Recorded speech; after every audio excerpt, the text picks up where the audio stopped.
Bismillah, alhamdulillah, wassalatu wassalamu ala rasulillah wa ala alihi wa ashabihi wa man tabi'akum bi ihsan ila yaumil qiyamah amma ba'du. Kelas 9 rahimani wa rahimakumullah, masuk ke pelajaran selanjutnya. Ini kemarin sudah ya. Ya, kita review sebentar. Ini adalah pakaian dan perhiasan yang dianjurkan atau disunahkan. Yang pertama, mandi dan berhias diri untuk sholat, secara khusus sholat Jumat dan sholat hari raya. Naam. Ya bani Adam, khudhu zinatakum inda kulli masjid wa kulu washrabu wa la tusrifu innahu la yuhibbul musrifin. Wahai anak Adam, pakailah pakaianmu yang indah ketika memasuki masjid. Ini dalil yang jelas bahwasanya kita jangan sholat dengan kaos partai ya. Naam. Dan disunahkan untuk memakai wangi-wangian, tetapi tidak disunahkan bagi seorang wanita karena itu menjadi fitnah. Tetapi seorang wanita boleh untuk menuju ke masjid tanpa memakai parfum dan sesuatu yang dia mencolok dan menimbulkan fitnah. Tetapi sebaik-baik tempat adalah bagi wanita adalah rumahnya. Kemudian berhias secara umum pada saat berkumpul dengan orang-orang. Innallaha jamilun yuhibbul jamal. Sesungguhnya Allah itu menyenangi hal yang baik karena Allah itu indah. Kemudian yang ketiga memakai pakaian putih bagi laki, yang keempat kebersihan badan, dan yang kelima berwudu yang disunahkan ya.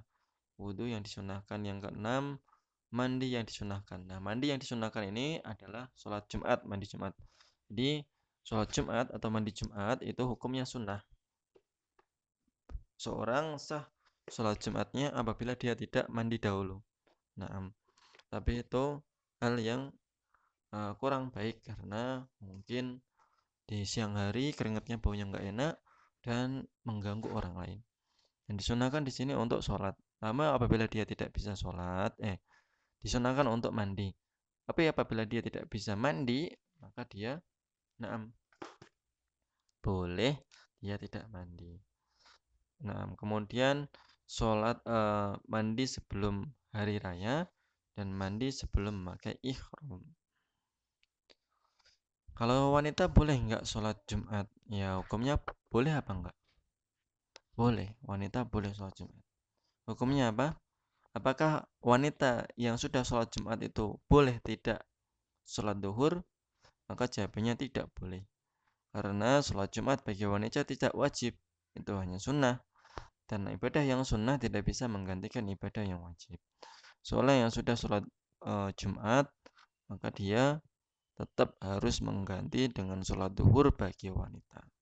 Ama bagi laki-laki, dia cukup sholat Jumat itu sebagai pengganti dari sholat zuhur. Kemudian Nabi SAW juga mengatakan tentang siwak. Laula an asyqa ala ummati au ala nasi la amartuhum bisiwaki ma'a kulli salat, atau inda kulli wudu juga. Hadisnya juga ada inda kulli wudu atau ma'a kulli salat.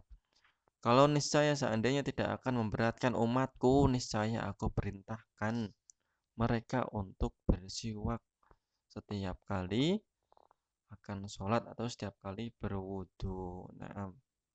Dan siwak ini bisa digantikan dengan pasta gigi, ya bisa. Ketika wudhu pasti sikat gigi dulu. Maka ini juga sunnah. Kemudian yang kedelapan mencabut bulu ketiak, mencukurnya, mencabut bulu kemaluan. Dalam kitab Al-Wajiz, Fiqh Sunnah wal Kitabil Azil, dikatakan oleh penulisnya Syekh Abdul Adim Al-Badawi mengatakan bahwasanya mencukur bulu kemaluan itu maksimalnya 40 hari. Itu istihad beliau aja. Sunnahnya memang mencukur bulu kemaluan dan maksimalnya 40 hari itu tambahan dari beliau. Kemudian yang ke-10 memotong kuku. Ini adalah termasuk dari perkara yang fitrah. Fitrah itu ada 5, yaitu berkhitan, mencukur bulu kemaluan, memotong kumis, memotong kuku, dan mencabut bulu ketiak.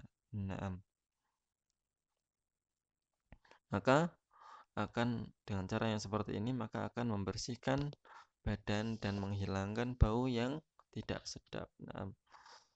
Kemudian yang ke-11, memperhatikan kebersihan rambut dan menyisirnya. Nah, at-tarjil ya. At-tarjil artinya membersihkan rambut. Maka nalau sya'run, dan barang siapa yang punya rambut maka falyukrimuhu, maka hendaklah dia muliakan. Nah, muliakannya seperti apa? Dia dengan wakana Rasulullah yurjilu sya'rohu. Dahulu Nabi SAW juga menyisir rambutnya. Memuliakan dengan menyisirnya yang rapi, disampoin dan yang lain semisalnya. Selanjutnya, memakai wangi-wangian. Memakai wangi-wangian ini khusus pada pertemuan umum, khususnya pada dalam pertemuan umum seperti sholat 5 waktu, sholat Jumat, sholat hari raya, dan yang lainnya, atau ketika setiap kali sholat. Atau bagi yang sudah mempunyai suami atau istri, maka di rumah membahagiakan istrinya atau membahagiakan suaminya, dia berdandan berhias dengan memakai wangi-wangian. Nah,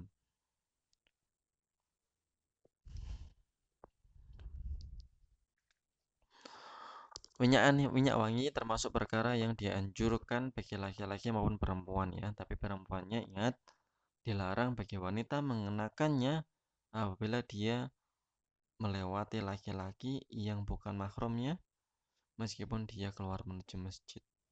Sampai tercium bau minyak wanginya, ini hal yang diharamkan. Idza syahida ahadakunna masjida fala tamsha thayyiba. Naam. Atib ya. Tiba itu artinya wangian ya. Bisa minyak wangi dan yang sejenisnya. Minyak wangi dan yang sejenisnya ya. Nah, atau pakai, kalau Doni itu minyak wangi enggak ya? Doni itu. Doni itu kamu tahu Doni enggak? Doni itu loh. Kalau di mesin cuci biasanya dia habis dibilas itu dikasih itu. Habis dibilas dikasih itu. Tapi itu nggak nyampe, wanginya nggak nyampe itu sih, nggak nyampe dicium sama sampingnya kayaknya enggak.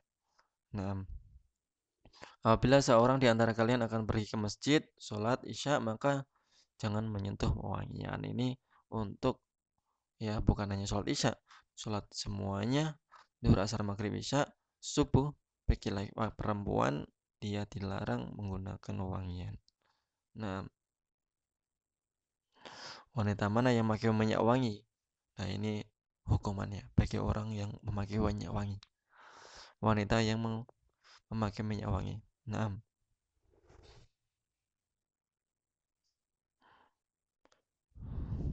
ini sungguh mengerikan ya.